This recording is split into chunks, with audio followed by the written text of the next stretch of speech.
Así que muchísimas gracias, Shauna. Ahora pasamos a nuestro siguiente orador. Stephen Hecht se convirtió en director ejecutivo de la empresa familiar a los 30 años. Y a través de esta experiencia, descubrió que nuestras formas actuales de manejar los conflictos priorizan ganar negociaciones en lugar de construir relaciones duraderas. Por eso decidió crear su propio enfoque. Cofundó Million Peacemakers y ahora llega a millones de personas a través de su propio método llamado Non-Flect. Así que acompañemos a Stephen no solo para aprender a superar los conflictos, sino también para aprender a través de ellos.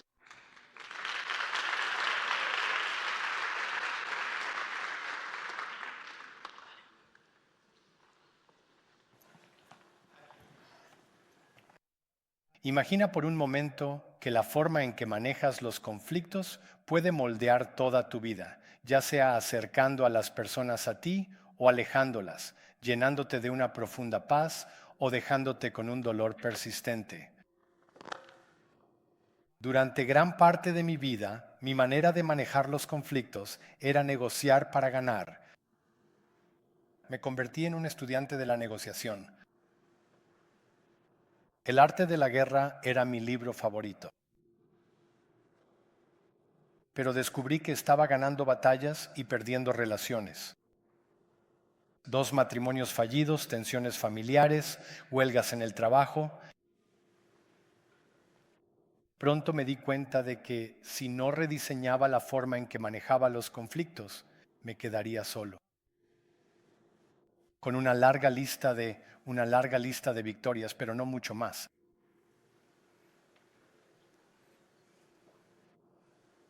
Hoy me gustaría compartir con ustedes mi viaje de creador de conflictos a pacificador y juntos cómo podríamos rediseñar el modelo de cómo enfrentamos los conflictos. La vida se puso realmente seria para mí cuando tenía 20 años y mi tío, que era el director general de nuestro negocio familiar, murió repentinamente, poniéndome en un rol de liderazgo mucho antes de que yo o los demás miembros de mi familia estuviéramos preparados. Eso causó conflicto. 10 años después, cuando yo era el director general de la empresa, me uní a un grupo de directores generales globales. Para no sentirme tan solo en mi camino, en 2012 yo era responsable de la educación para nuestra región de Canadá. Dije, déjame organizar un evento, un taller del que pueda aprender y crecer. Y al hablar con mis colegas, ellos sentían la misma necesidad. Así que dije, perfecto, voy a buscar a un experto en resolución de conflictos. Yo soy un experto en tener conflictos. Compré una docena de libros sobre el tema y descubrí que normalmente estaban escritos por doctores para otros doctores. Brillantes, pero no prácticos para nuestras necesidades. Un amigo me presentó a un recurso que trabajaba con nuestros miembros en zonas de conflicto, el doctor Amir Kafir, indios y pakistaníes, griegos y turcos, israelíes y árabes. Y él aceptó facilitar el evento. Y reunimos a un equipo de académicos y profesionales para desarrollar un modelo que pudiera ser tan simple como estar en el reverso de una tarjeta de presentación o una imagen en tu teléfono y a la vez tan poderoso. Podría funcionar para cualquier conflicto, desde un conflicto interno hasta uno basado en la identidad, que son los más difíciles. Y tomamos ese modelo basado en investigaciones existentes y lo llamamos non-flect. No existía una palabra para conflicto resuelto. Mi hijastro fue quien ideó ese término, así que gracias Greg por eso. Lo probamos con 700 de nuestros miembros, sus cónyuges y jóvenes adultos. Y descubrimos a través de nuestras encuestas de salida que el 85% de los conflictos se resolvieron sin que la otra persona estuviera presente, solo al pasar por el proceso y ponernos en su lugar. Así que eso fue increíble. Entonces dije, déjame llevarlo a una audiencia más difícil. Y para mí la más difícil, un conflicto emocional que existe es el conflicto israelí-palestino, que lamentablemente sigue muy presente de manera negativa. Y fui con mi familia, mi esposa y mi hijastro, gracias a la presentación de otro amigo. al otro lado del muro para reunirnos con mujeres activistas en una cooperativa de mujeres. Ahora, yo soy un judío canadiense. Para mí esto está muy fuera de mi zona de confort. Pero sé que solo crecemos cuando estamos fuera de nuestra zona de confort. Así que la primera pregunta que me hizo la fundadora fue, ¿eres de Canadá? Tu gobierno no nos aceptó como Estado en la ONU. ¿Qué hicieron los palestinos contra los canadienses? Lo pensé un minuto y dije, tienes razón. En un conflicto desde la perspectiva de cada uno, todos creen tener la razón. Y si ven que no estás ahí para hacerlos quedar mal, eso reduce la tensión. Entonces le dije, no soy político, soy una persona de negocios que viaja por el mundo. Y todo lo que yo y la gente que conozco sabemos de ustedes es lo que escuchamos en los medios. ¿Estarías dispuesta a compartir tus historias reales para que yo pueda contarlas cuando viaje? Entonces ella dijo, está bien. Fuimos alrededor de la mesa y los guié a través de las preguntas de no conflicto. La primera pregunta es entender, o el primer paso es entenderte a ti mismo y a tu contraparte, la persona con la que tienes el conflicto. Así que les pedí que compartieran sus hechos y sentimientos sobre el conflicto y lo que era importante para ellos. Y luego los escuchaba de manera activa y generosa y les repetía con mis propias palabras un resumen de lo que había escuchado y les preguntaba, ¿te entendí bien? ¿Y hay algo más? Siempre hay algo más. Continué escuchando y repitiendo hasta que no quedaba nada más. Luego pasamos al segundo paso. En realidad, antes de eso, les pedí que ahora se pusieran en el lugar de una madre o mujer israelí y les pregunté cómo creen que ellas responderían a estas preguntas. Y se notó que algo hizo clic, porque para ellos lo importante era sentirse seguros, sentirse respetados, tener esperanza en el futuro, y se dieron cuenta de que probablemente el otro lado quiere lo mismo. Y sentirse irrespetado, por cierto, es la fuente de casi todos los conflictos. Piensa en tus propios conflictos. El segundo paso para evitar el conflicto es entender nuestra realidad compartida. Ahora discutimos juntos cuál es el verdadero conflicto subyacente frente a los síntomas del conflicto. En este caso, el conflicto subyacente es que no conocemos al otro. Hay un gran muro entre nosotros. Deshumanizamos al otro en ambos lados. La siguiente pregunta es, ¿qué está funcionando bien? ¿Cuál es nuestro peor escenario posible? ¿Y cómo nos sentiríamos si no resolviéramos este conflicto? Después de esto pasamos al siguiente paso, el paso número 3, que es el de co-crear. Dijimos, ¿cuál es nuestra realidad ideal, nuestro mejor escenario posible y cómo se sentiría eso?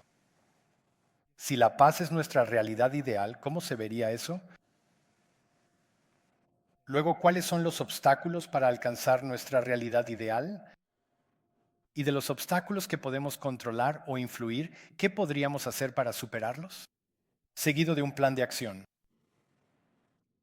En ese momento, el fundador vino, abrazó a mi esposa y me miró a los ojos. Y me dijo, gracias por ser un amigo de los palestinos. Nos gustó lo que aprendimos y vamos a usarlo con nuestros esposos.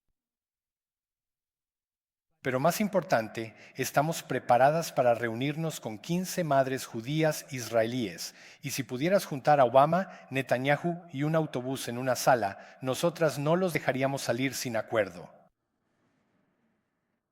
Fue entonces cuando me di cuenta de que tenía en mis manos un regalo para el mundo que necesitaba compartir.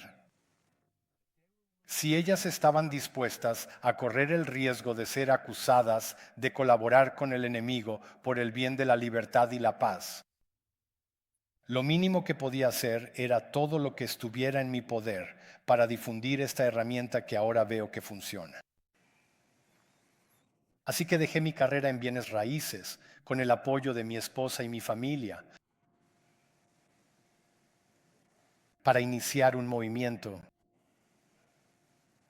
Porque si para mí ayudar a que una familia permaneciera unida o a que una persona no recurriera a la violencia sería una vida que valdría la pena vivir, Pero como todavía soy un poco competitivo, dije, vamos por 1 millón. Así que ese fue nuestro objetivo. Y después de 9 años, habíamos capacitado a 230,000 pacificadores, impactando a más de 8 millones de personas. Pensamos que eso estaba bastante bien. Durante la planificación de una cumbre en Ruanda el año pasado, me llamó el director de desarrollo del Memorial del Genocidio de Kigali y me dijo, Stephen, el próximo año es el 300 aniversario del genocidio contra los Tutsis. Si la humanidad pudo permitir que 1 millón de personas fueran asesinadas en 100 días, ¿no podríamos entrenar a 1 millón de pacificadores en su memoria? Me pareció una idea excelente. Estaba en nuestro nombre, estaba en nuestro objetivo. Así que acepté. Pero ahora tendríamos que rediseñar el plan de acción sobre cómo lograrlo, porque habíamos capacitado a 230,000 en 9 años. ¿Cómo vamos a capacitar a 1 millón en un año? Tendríamos que hacerlo a través de alianzas y tecnología. Así que creamos módulos de aprendizaje en línea que están disponibles las 24 horas, los 7 días de la semana. Los llevamos a más de 500,000 tabletas electrónicas de mujeres jóvenes encarceladas para que, cuando salieran y buscaran trabajo, no fueran vistas como delincuentes, sino como pacificadoras. También pudimos llevarlo a más de 2 millones de estudiantes de secundaria en todo Estados Unidos. Y luego, para aprovechar la IA existente, colaboramos con una joven estudiante, Maddie, de 21 años en Stanford, para crear una herramienta de IA no sesgada, accesible 24/7 en todos los idiomas. Para probarla, en mi última visita a Ruanda, después de capacitar a grupos de jóvenes de todo el país, fui a una aldea de reconciliación. Este es un lugar donde las víctimas del genocidio y los perpetradores viven lado a lado. Uno de ellos, a través de un traductor, dijo, ¿cómo puedo vivir en paz junto a mi vecino que mató a mi familia? Así que saqué la herramienta y en Kenia, Ruanda, los guió a través del método no violento. Al final, tanto las víctimas como los perpetradores estaban llorando y preguntaron si podían imprimir la transcripción para que todo su pueblo aprenda.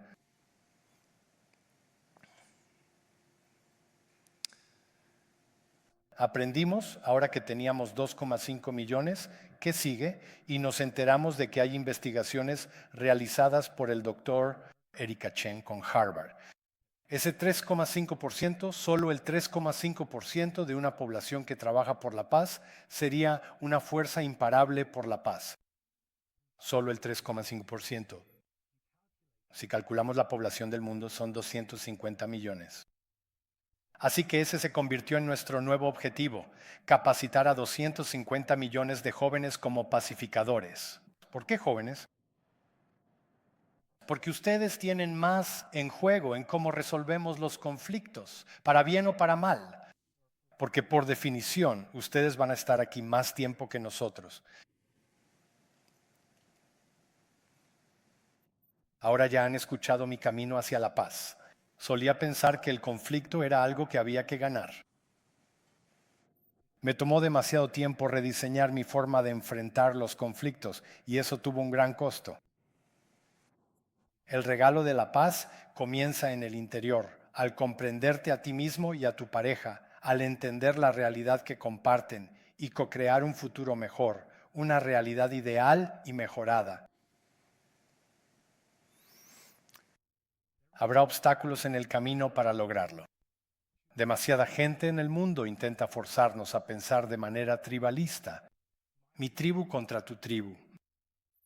¿Y si redefiniéramos lo que significa tribu? No como personas que se parecen a nosotros o que votan como nosotros, sino como todos en este mundo, cada ser vivo en este mundo, porque todos nos impactamos mutuamente.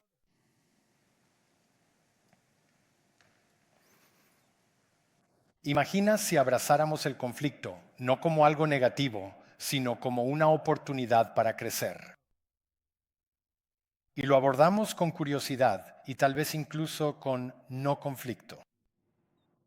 ¿Y si eso comenzara con nosotros? Gracias.